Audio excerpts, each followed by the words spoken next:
આકાશવાણી અમદાવાદ વડોદરા.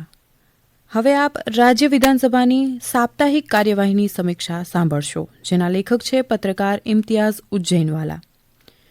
ગુજરાત વિધાનસભા ગૃહમાં સોમવારથી શુક્રવાર એમ 5 દિવસમાં કુલ 6 બેઠકો મળી હતી. સોમવારે આરોગ્ય વિભાગ, વન અને પર્યાવરણ સહિતના વિવિધ વિભાગોના પ્રશ્નો પર ચર્ચા વિચારણા હાથ ધરવામાં આવી હતી. ત્યારબાદ મુખ્યમંત્રી ભૂપેન્દ્ર પટેલે અયોધ્યામાં રામ મંદિર પ્રાણ પ્રતિષ્ઠા મહોત્સવને આવકારતો સંકલ્પ રજૂ કર્યો હતો.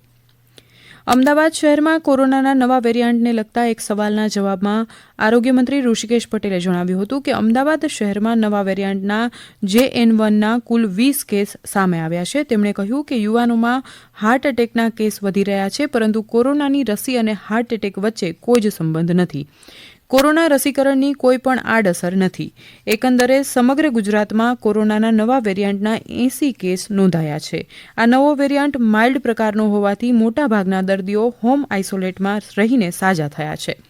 ગુજરાતમાં કોવિડ ટેસ્ટિંગ માટે 111 સરકારી અને 96 ખાનગી એમ 207 લેબોરેટરીને મંજૂરી અપાઈ છે. વિધાનસભા ગૃહમાં રામ મંદિર પ્રાણ પ્રતિષ્ઠાના સંકલ્પ ઉપર મુખ્યમંત્રી ભૂપેન્દ્ર પટેલે જણાવ્યું હતું કે રામ મંદિર માટેનો 5,500 કિલોનો ધ્વજ મારા મત વિસ્તારમાં બન્યો છે. મંદિરના કપાટ માટેના 2 કિલોથી લઈ 36 કિલોના કડા પણ ગુજરાતમાં જ બન્યા છે. નિત્ય દિવ્યનાદ ગજવશે નગારું પણ ગુજરાતના ડબગર સમાજે બનાવ્યું છે. શ્રીરામને અર્પણ થયેલું બાણ પણ અહીં જ બન્યું છે. ગુજરાત વિધાનસભા ગૃહમાં મંગળવારે પ્રશ્નોત્તરી દરમિયાન અદાણી પાવર સાથે ગુજરાત સરકારના વીજ ખરીદી કરારના મુદ્દે પ્રશ્ન પૂછાયો હતો, જેના જવાબમાં રાજ્યના ઉર્જા મંત્રી કનુભાઈ દેસાઈએ જણાવ્યું હતું કે વર્ષ 2013માં માથાદીઠ વીજ વપરાશ 1,800 યુનિટ હતી, જે વધીને 2023માં 2,402 યુનિટ થઈ છે. એક રીતે 10 વર્ષમાં બમણો વધારો છતાં 3.98 રૂપિયા પ્રતિ યુનિટ વીજ ખરીદી કરાઈ રહી છે.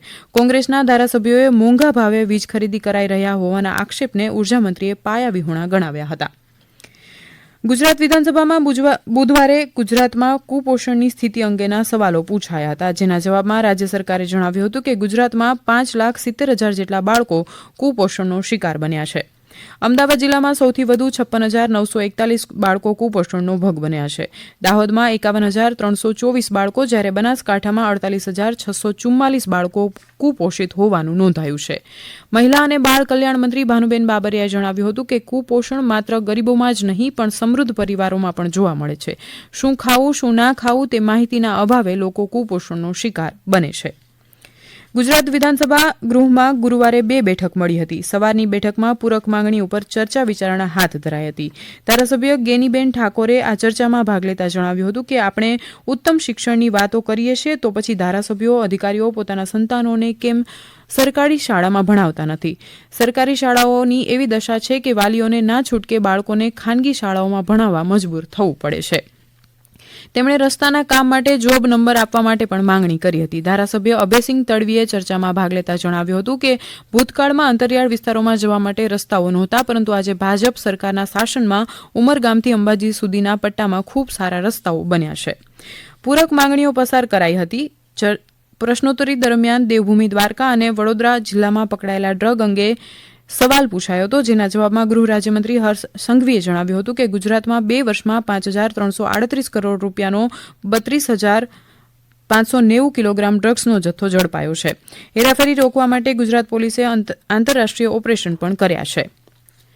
ગુજરાત ગૌણ સેવા પસંદગી મંડળની ભરતી પ્રક્રિયાને લઈ પૂછાયેલા એક સવાલના જવાબમાં કેબિનેટ મંત્રી ઋષિકેશ પટેલે જણાવ્યું હતું કે ગુજરાત ગૌણ સેવા પસંદગી મંડળ દ્વારા વર્ષ 2022માં 1,680 અને વર્ષ 2023માં 1,246 જગ્યાઓ માટેની ભરતીની જાહેરાત બહાર પાડવામાં આવી હતી.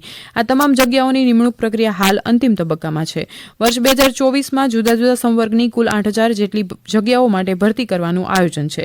સ્પર્ધાત્મક પરીક્ષાઓમાં ગેરરીતિ આચરતા લોકો સામે સખત કાર્યવાહી થાય તે માટે કડક કાયદો લાવ્યા છે.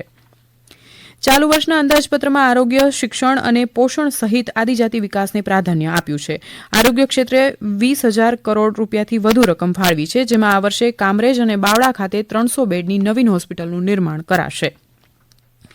બાંધકામ શ્રમિકોને સહાયરૂપ થવા માટે તેમને પૌષ્ટિક ભોજન પૂરું પાડવા 2659 શ્રમિક અન્નપૂર્ણા કેન્દ્રો કાર્યરત છે, જેમાં માત્ર ₹5 રાહત દરે ભોજન આપવામાં આવે છે.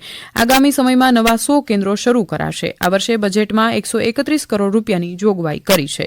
રાજ્યમાં શિક્ષણનો વ્યાપ વધે અને ગુણવત્તાયુક્ત શિક્ષણ મળી રહે તે માટે આ વર્ષે 55,114 કરોડની જોગવાઈ કરાઈ છે. વર્ષ 2001-2માં ધોરણ 1 થી 8માં ડ્રોપ આઉટ રેશિયો 38.92% હતો, જે આજે રાજ્ય સરકારની હકારાત્મક નીતિને પરિણામે ઘટીને 2.68% થયો છે. ખેડૂતોના હિતમાં ઉર્જા વિભાગે નવા ખેતીના વીજ જોડાણ માટે અને વાયરોના મરામતના હેતુથી ₹130 કરોડની બજેટમાં જોગવાઈ કરાઈ છે.